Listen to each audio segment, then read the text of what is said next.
আজকে গিয়েছিলাম গোপালগঞ্জে সেই বিখ্যাত ভাইরাল পুরা রুটি আর দুধ চা খেতে। আপনারা প্রচুর প্রচুর কমেন্ট করেছেন যে আপু লোকেশনটা শেয়ার করেন। লোকেশন জানতে হলে কিন্তু অবশ্যই না টেনে পুরো ভিডিওটা দেখতে হবে। ফার্স্ট অফ অল ওইখানে গিয়ে দেখি ভাইয়ের যে খাঁটি গরুর দুধ ছিল, গরুর দুধটা দেখে একদম আসলে লোভ লাগতেছিল।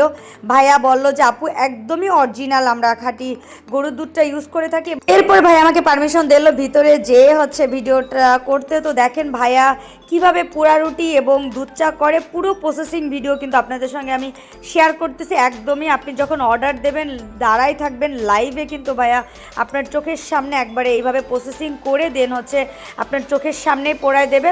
তো এত ভালো লাগতেছিল আর দেখেই আমি ভিডিও করতেছিলাম আর আমার খুবই খাইতে ইচ্ছা করতেছিল। আর গোপালগঞ্জে আমি এই জিনিসটা খুবই খুবই মিস করতেছিলাম। বিভিন্ন জেলাতে দেখেছি যে তাদের সেই সব জেলার পোড়া রুটিগুলো, কিন্তু গোপালগঞ্জে যে পোড়া রুটি, তো এটা আমি কখনোই কল্পনাতেও ভাবতে পারিনি যে কেউ একজন উদ্যোগ নিয়ে গোপালগঞ্জে দুধ চায়ের সাথে সাথে পোড়া রুটির ব্যবস্থাটা করবে।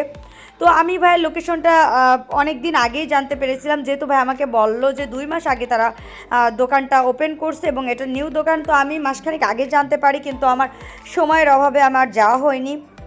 তো দেখেন আমার চোখের সামনে তারা কি সুন্দর করে পুরা রুটিটা রেডি করতেছিল। আর এখানে কিন্তু তারা অনেক কিছু ইউজ করছে, যেমন আপনার বাটার, তারপরে দই, টক দই, মিষ্টি দই, আরও অনেক কিছু নাকি তারা দিয়েছে এবং আমি ওইগুলো তো নাম জানি না। আমার সামনে ভাইয়া অনেকগুলো দেখেন সামনে বাটি আছে ওইখান থেকে দিচ্ছিল। তো তাতেই বুঝতে পারতেছিলেন যে এটা কতটা গ্রেভি এবং কতটা সুন্দর, বলার বাইরে। এরপরে পোড়া রুটিটাকে একদম পোড়ায় পাশে রেখে এরপর ভাইয়া চা প্রসেসিং করতেছিল আর আমি সেই সাথে সাথে টুকটুক করে ভিডিও ক্লিপসগুলো নিয়ে নিচ্ছিলাম। আর হ্যাঁ, ইতিমধ্যে আপনারা কে কে এখানে খেতে গিয়েছেন অবশ্যই কিন্তু আমাকে কমেন্ট করবেন। আর যারা না খেতে গিয়েছেন আজকেই আপনারা দ্রুত করে চলে যাবেন এখানে খেতে। আপনি যদি গোপালগঞ্জের মানুষ হন আর এই গোপালগঞ্জে ভাইরাল পুরা রুটি আর দুধ চাটা না খেয়ে থাকেন, তাহলে ভাই বিশ্বাস করেন অনেক বড় কিছু আপনি মিস করে ফেলবেন। আর এখানে গেলে আপনার মনে চাবে যে না বারবার যাই, প্রত্যেক দিন যাই। বিশ্বাস করেন আমি ওই দিন তো পোড়া রুটি খেয়ে একদম পাগল হয়ে গেছি। আমি ভিডিও করার কারণে বেশি ভালো করে খেতে পারিনি। আমাদের সবার প্রিয় সুমন ভাইয়ের চা তরঙ্গ, তো এইখানে একবার হলেও আপনারা খেতে যাবেন। আর যে যে খেতে গিয়েছেন অবশ্যই কিন্তু আমাকে কমেন্ট করবেন। আর যারা না খেতে গিয়েছেন এখনই কিন্তু আপনাদের সঙ্গে আমি লোকেশনটা শেয়ার করতেছি। এই তো আমাদের ভাই, এবং ভাইয়া এত ফ্রেন্ডলি ব্যবহার ছিল, ভাইয়া খুবই ভালো ব্যবহার ছিল তার, এক কথায় অসাধারণ ছিল। তার সাথে যতক্ষণ আমি ভিডিও শ্যুট করছি ততক্ষণ কথা বলছি, খুবই ভালো মানুষ ছিল, এক কথা অসাধারণ। তো এরপরে কথা বলতে বলতে আমাদের কিন্তু খাবারগুলো চলে আসলো। আমরা 2টা চা এবং 2টা পোড়া রুটি অর্ডার করেছিলাম, যেহেতু আমি আর আপনাদের ভাইয়া গিয়েছিলাম।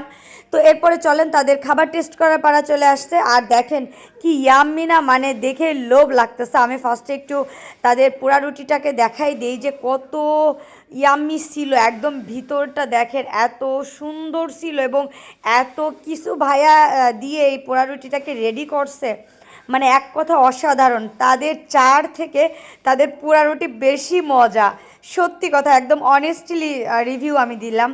তো আপনারা যারা দুধ চায়ের সঙ্গে পোড়া রুটিটাকে মিস করতেছেন, যারা কিনা গোপালগঞ্জের বাইরে অন্য কোনো জেলাতে যেতে পারতেছেন না, তারা 1 মিনিটও লেট না করে আজকেই চা তরঙ্গে চলে যান, সুমন ভাইয়ের চা তরঙ্গে চলে যান। এবং দেখেন আমি যখনই গরম রুটিটাকে একদম গরম চাতে ডুবাই একদম কামড় দিলাম, এক কথায় জাস্ট অসাধারণ ছিল এবং এটা বলার বাইরে যে এত মজা ছিল তাদের রুটিটা।